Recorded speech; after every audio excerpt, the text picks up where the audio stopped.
Morning विद्यार्थी मित्रों, आज हम कक्षा 9 सामाजिक विज्ञान चैप्टर नंबर 8 भारतीय संविधान की रचना और लक्षण के बारे में अध्ययन करेंगे।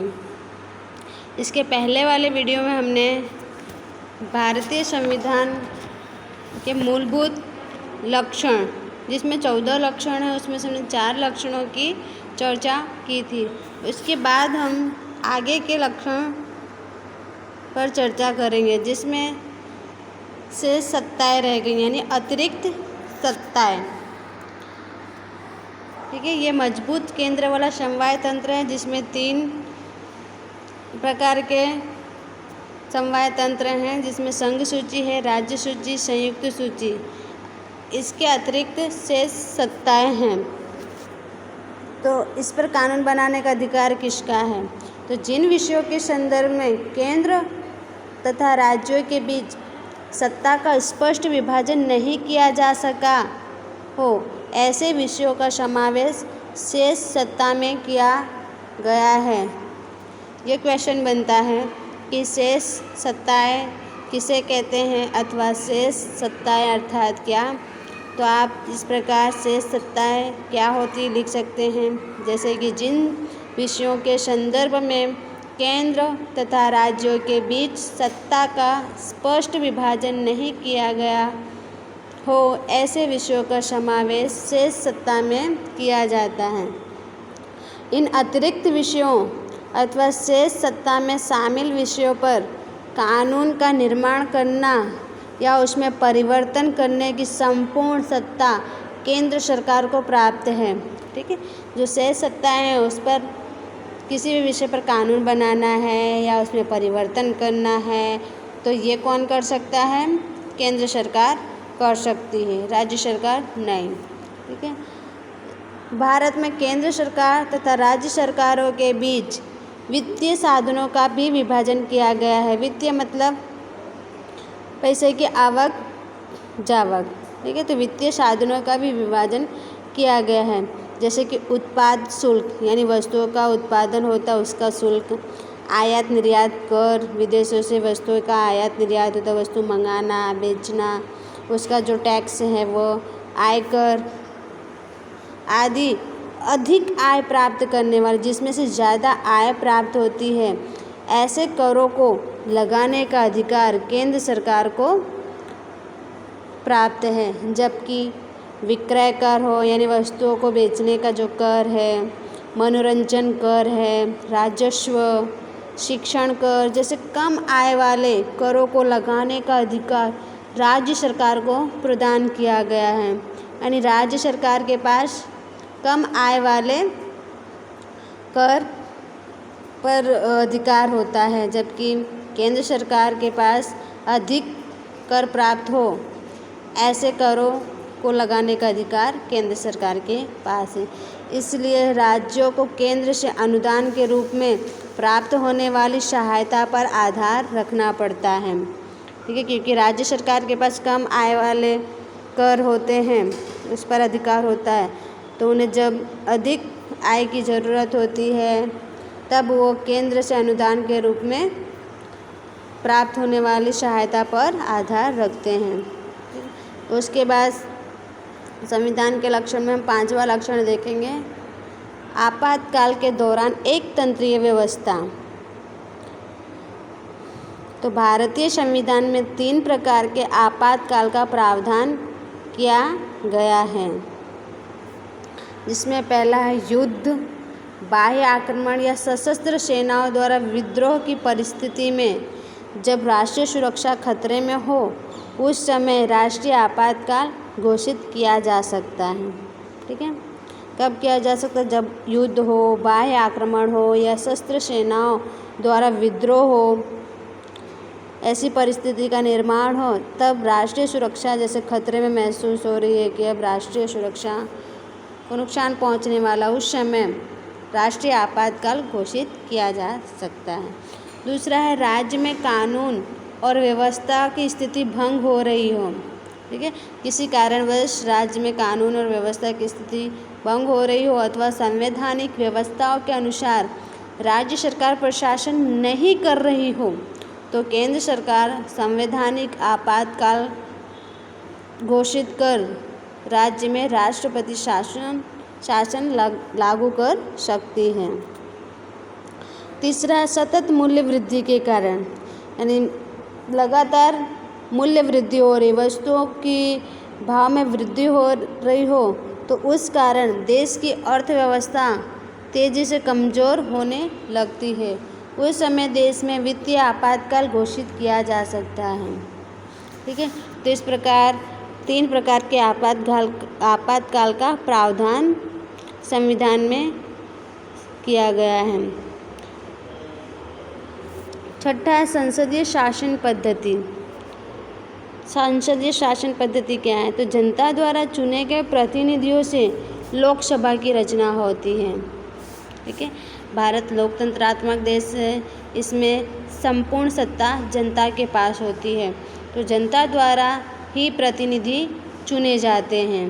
ठीक है, जनता जिसको अपना प्रतिनिधि चुनना चाहे वो चुन सकती है वोटिंग के जरिए। ठीक है, तो जनता द्वारा चुने गए प्रतिनिधियों से लोकसभा की रचना होती है।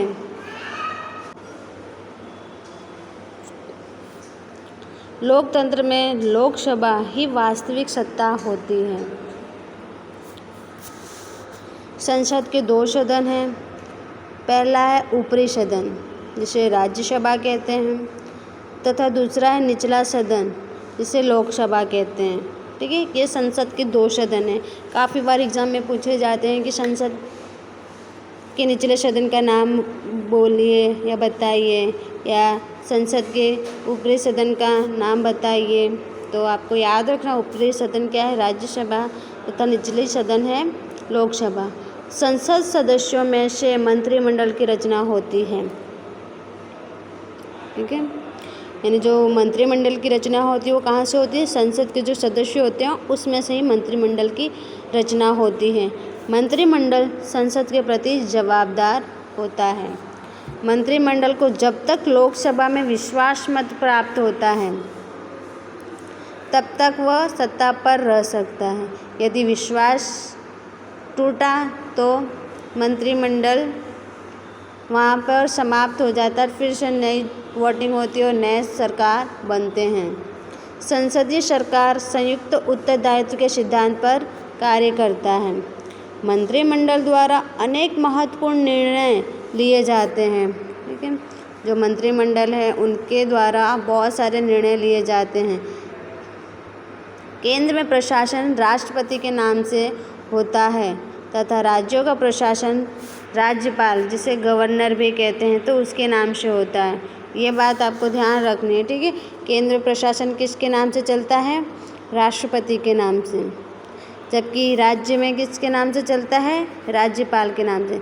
लेकिन यहाँ देखा जाए वास्तविक सत्ता का उपयोग केंद्र में राष्ट्रपति नहीं करता, उसके बदले कौन करता है? प्रधानमंत्री करता है। उसी प्रकार प्रधानमंत्री और उसका मंत्रिमंडल करता है, तथा राज्यों में मुख्यमंत्री और उसका मंत्रिमंडल करता है। ठीक है, ये बात पर ध्यान दीजिएगा कि केंद्र में प्रशासन राष्ट्रपति के नाम से चलता है और राज्य में राज्यपाल के नाम से चलता है, लेकिन वास्तविक सत्ता केंद्र में प्रधानमंत्री और उसके मंत्रिमंडल के पास होती है, जबकि राज्य में मुख्यमंत्री और उसके मंत्रिमंडल के पास सत्ता होती है। राज्य का मंत्रिमंडल राज्य की विधानसभा के प्रति जवाबदार होता है। लोकसभा अस्थायी सदन है, इसकी रचना 5 वर्ष के लिए की जाती है। ठीक है, लोकसभा कैसा सदन है? अस्थायी। अस्थायी क्यों है?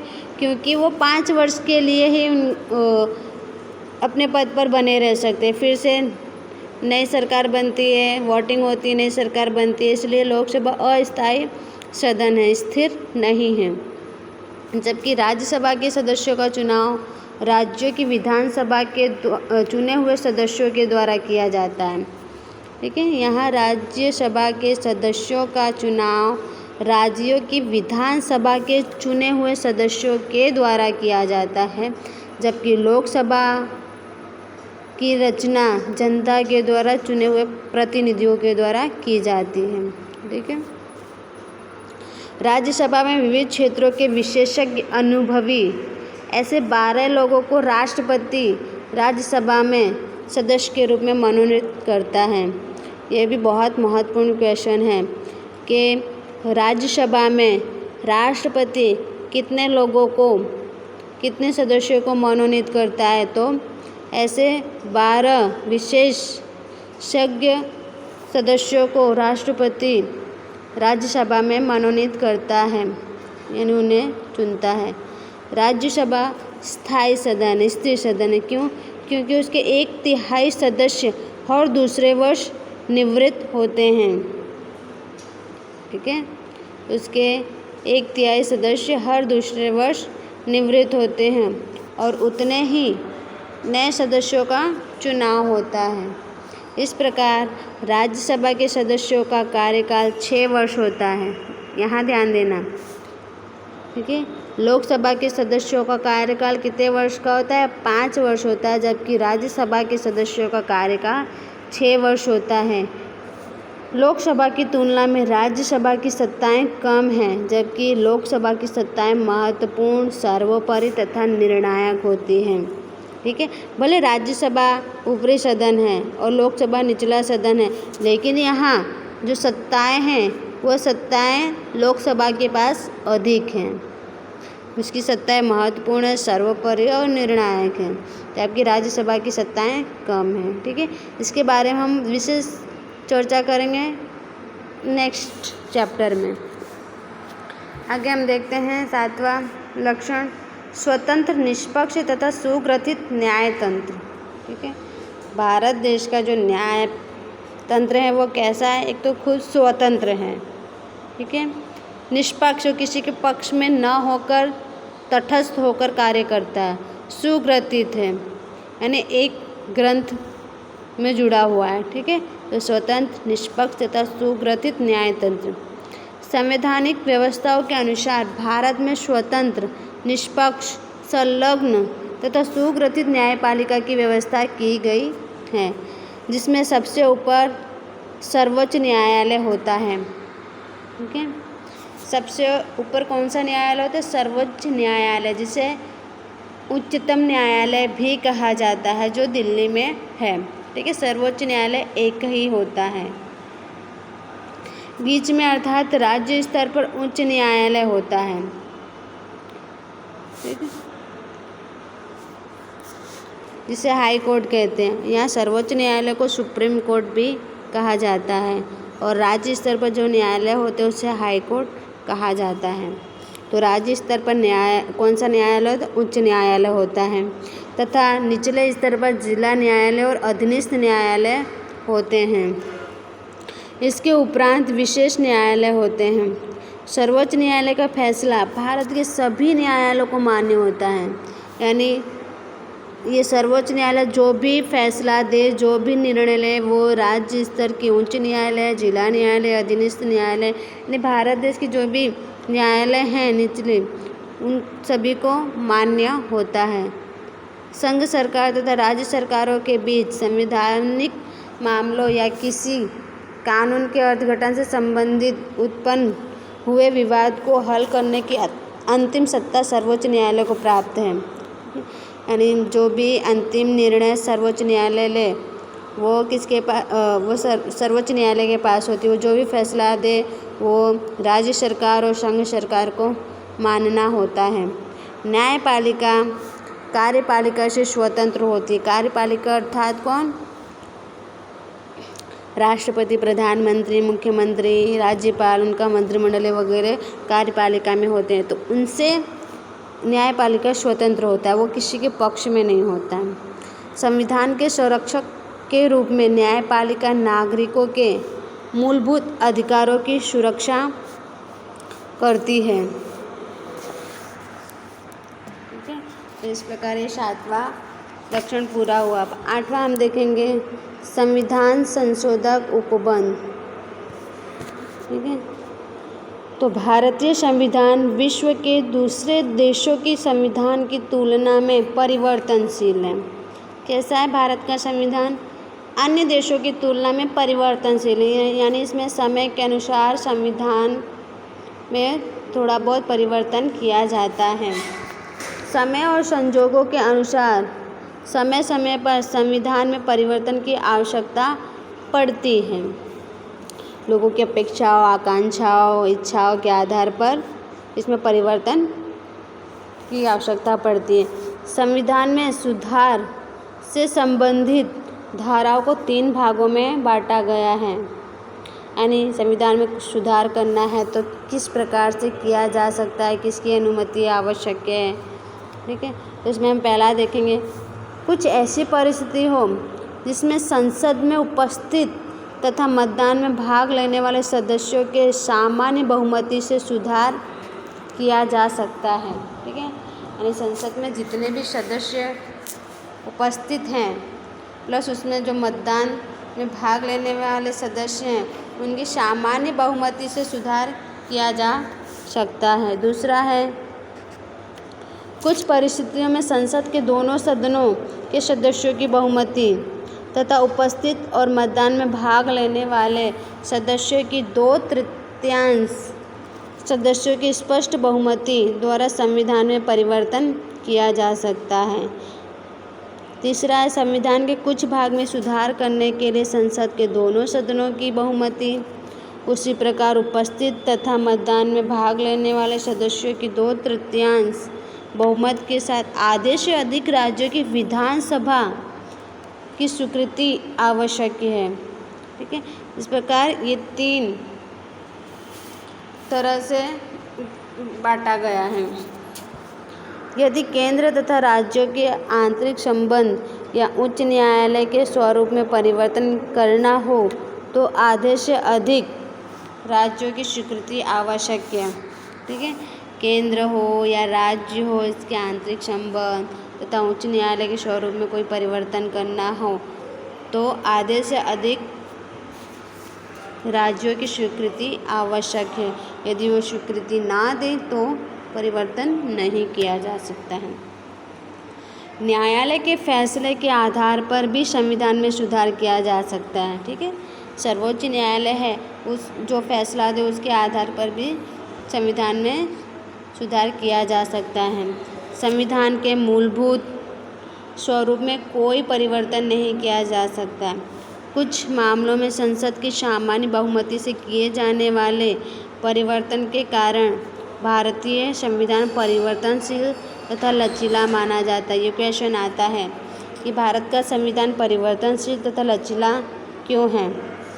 ठीक है, तो आपको याद रखना कि कुछ मामलों में संसद की सामान्य बहुमति से किए जाने वाले परिवर्तन के कारण भारतीय संविधान परिवर्तनशील तथा लचीला माना जाता है। लेकिन कुछ विशेष मामलों में संविधान में सुधार नहीं किया जा सकता है। राज्यों की स्वीकृति के बिना संशोधन संभव न होने के कारण हमारा संविधान दृढ़ भी है। ठीक है, यानी राज्यों की स्वीकृति ना हो तो संशोधन संभव नहीं होता, इसलिए भारत का संविधान कैसा दृढ़ है।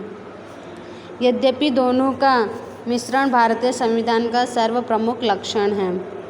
ठीक है, राज्यों की स्वीकृति भी आवश्यक है, ये सब जरूरी है। नेक्स्ट लक्षण है सार्वत्रिक वयस्क मताधिकार।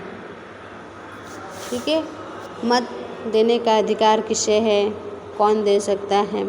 ठीक है, इस बारे में तो इसमें तो वैसे भी हमने आगे चर्चा की, फिर भी एक बार देखते हैं। भारत में संविधान के द्वारा 18 वर्ष या उससे अधिक उम्र के सभी नागरिकों को, कितने वर्ष के नागरिक, 18 वर्ष या उससे अधिक उम्र के सभी नागरिकों को बिना किसी जाति, यानी वो किसी भी जाति का हो, संप्रदाय का हो, धर्म का हो, ठीक है, बिना किसी जाति का, धर्म, भाषा, लिंग, आय, संप्रदाय, संपत्ति, जन्म स्थान के भेदभाव के बिना स्वतंत्र रूप से समान मत देने का अधिकार वास्तव में एक प्रगतिशील तथा साहसपूर्ण कदम है।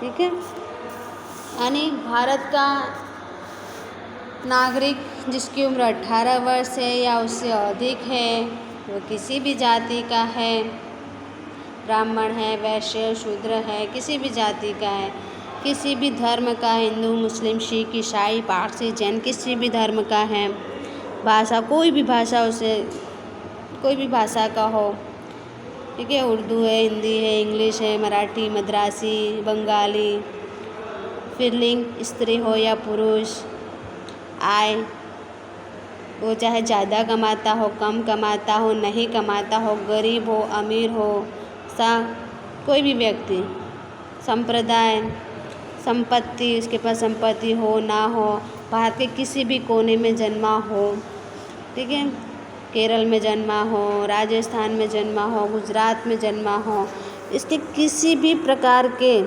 भेदभाव के बिना वो स्वतंत्र रूप से उसे समान मत देने का अधिकार प्राप्त है, ठीक है। तो ये जो कार्य किया गया है वो वास्तव में एक प्रगतिशील और साहसपूर्ण कदम है।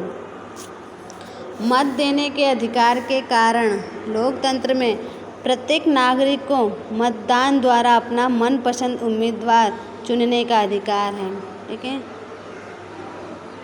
मत देने के अधिकार के कारण यानी व्यक्ति अपनी इच्छा अनुसार अपने मनपसंद उम्मीदवार को, प्रतिनिधि को या उम्मीदवार को चुन सकता है। चुनाव में दिनों दिन युवा मतदाताओं की बढ़ती संख्या, जागृति, उत्साह, मतदान जागृति के कारण मतदान प्रमाण में वृद्धि, इसी प्रकार राजनीतिक क्षेत्रों में युवाओं की सक्रियता, ये लोकतंत्र की परिपक्वता तथा सफलता की निशानी है। यानी आज चुनाव में ज़्यादा से ज़्यादा दिन प्रतिदिन युवा मतदाताओं की बढ़ोतरी हो रही है, उनकी जागृति के कारण, उत्साह के कारण, मतदान जागृति के कारण मतदान में वृद्धि हो रही है। तो ये क्या है, लोकतंत्र की एक परिपक्वता तथा सफलता की निशानी है। नेक्स्ट हम देखेंगे धर्मनिरपेक्षता। इसके बारे में हम आगे देख चुके हैं कि धर्मनिरपेक्षता अर्थात पंथ निरपेक्षता क्या है और सांप्रदायिकता क्या है, ठीक है। तो प्रस्तावना में चर्चा कर ही लिए हैं। भारतीय संविधान में सर्वधर्म समभाव यानी सभी धर्म के प्रति समान भाव है तथा सभी धर्मों के प्रति समान आदर भाव को स्वीकार किया गया है। राज्य किसी भी धर्म को प्रोत्साहन तथा उसका समर्थन नहीं करता है। राज्य का अपना स्वयं का कोई धर्म या संप्रदाय नहीं है, ठीक है। यानी राज्य किसी भी धर्म को प्रोत्साहन नहीं देता, ना ही किसी धर्म का समर्थन करता, उसके लिए सभी धर्म एक समान है। राज्य का अपना कोई स्वयं का धर्म या संप्रदाय नहीं है। इस मामले में राज्य तटस्थ है। भारतीय संविधान सांप्रदायिक पक्षपात अथवा धार्मिक मामलों से दूर है, ठीक है। कैसा है भारतीय संविधान? सांप्रदायिक पक्षपात अथवा धार्मिक मामलों से दूर है। वो किसी भी संप्रदाय के पक्ष में नहीं है और ना ही वह किसी धार्मिक मामलों में हस्तक्षेप करता है। धर्म के आधार पर किसी भी नागरिक के साथ कोई भेदभाव नहीं किया जाता है। किसी भी धर्म का नागरिक हो, उसे सरकारी नौकरी, मंत्रिमंडल में शामिल होने का अधिकार है। संविधान में सभी धर्म के अनुयायियों को अपने पसंद के अनुसार धार्मिक मान्यता, श्रद्धा तथा आस्था के अनुसार धर्म पालन करने, प्रचार प्रसार करने की स्वतंत्रता का उल्लेख किया गया है, ठीक है। ये सभी धर्म के अनुयायी हैं, वो अपनी इच्छा अनुसार धर्म में मान सकते हैं, उसमें श्रद्धा रख सकते हैं, आस्था रख सकते हैं और अपनी इच्छा अनुसार धर्म का पालन कर सकते हैं, उसका प्रचार प्रसार कर सकते हैं। भारतीय संविधान में धार्मिक अल्पसंख्यक वर्ग के लोगों को अनेक विशेषाधिकार तथा सुविधाएं प्रदान की गई हैं। जो कम जनसंख्या वाले धर्म के लोग हैं, उनके लिए संविधान में विशेष अधिकार और सुविधाएं प्रदान की गई हैं। मार्गदर्शक सिद्धांतों में समान नागरिक कानून का समावेश भारत को एक धर्मनिरपेक्ष राज्य घोषित करता है। नेक्स्ट है न्यायिक समीक्षा। न्यायिक समीक्षा संविधान का एक विशिष्ट लक्षण है।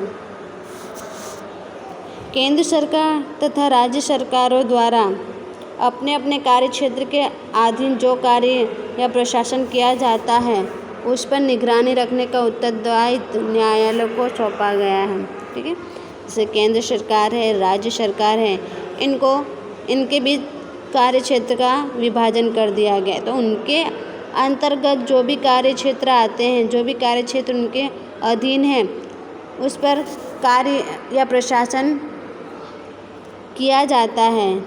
ठीक है, राज्य सरकार अपने कार्य क्षेत्र के अंदर कार्य करती है, केंद्र सरकार अपने कार्य क्षेत्र के अधीन कार्य करती है। तो वो कार्य करती है, नहीं करती है, किस प्रकार करती है, उस पर निगरानी रखने का उत्तरदायित्व किसके पास? न्यायालय को है। यानी उनको ये कार्य सौंपा गया है कि तुम इन पर निगरानी रखो किस प्रकार कार्य करती है। संसद की सत्ताओं की अवगणना किए बिना न्यायिक समीक्षा के सिद्धांत के बीच एकता स्थापित करने का प्रयास संविधान में किया गया है।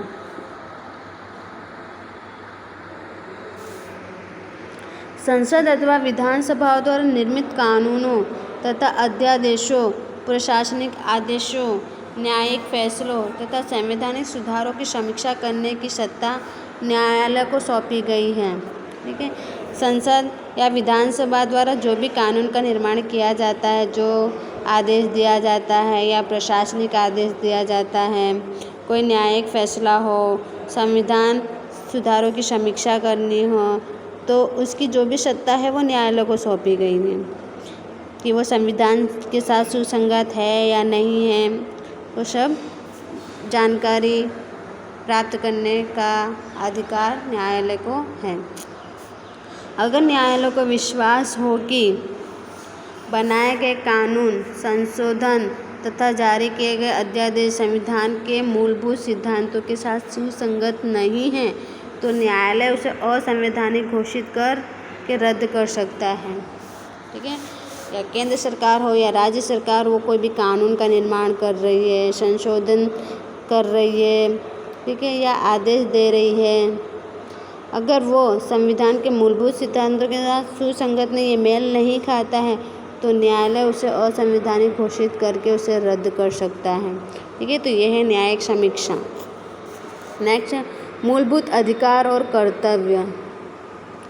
भारत के लोग एक स्वतंत्र राष्ट्र के नागरिक के रूप में गौरवपूर्ण जीवन जी सके, इसके लिए संविधान द्वारा लोगों को मूलभूत अधिकार प्रदान किए गए हैं। ठीक है, नागरिक अधिकार प्राप्त है भारत के नागरिकों को, वो स्वतंत्र रूप से जी सके, गौरवपूर्ण जीवन जी सके, इसलिए उन्हें मूलभूत अधिकार प्रदान किए गए हैं।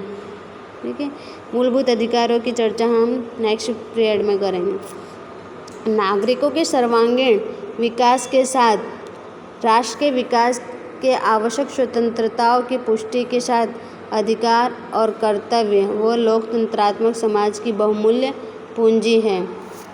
संवैधानिक उपचार का अधिकार तथा 6 से 14 वर्ष के उम्र के बालकों के लिए सार्वत्रिक अनिवार्य शिक्षा के अधिकार का भी संविधान में समावेश किया गया है।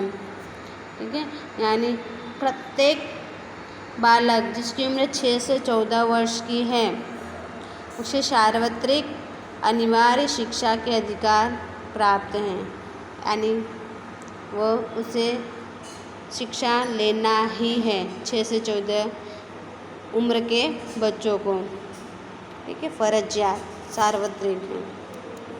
तो इस तरह ये मूलभूत अधिकार और कर्तव्य हैं। नेक्स्ट है राजनीति के मार्गदर्शक सिद्धांत। इसमें लोगों की रक्षा तथा उनके कल्याण के लिए प्रयत्न करने का कार्य राज्य को सौंपा गया है।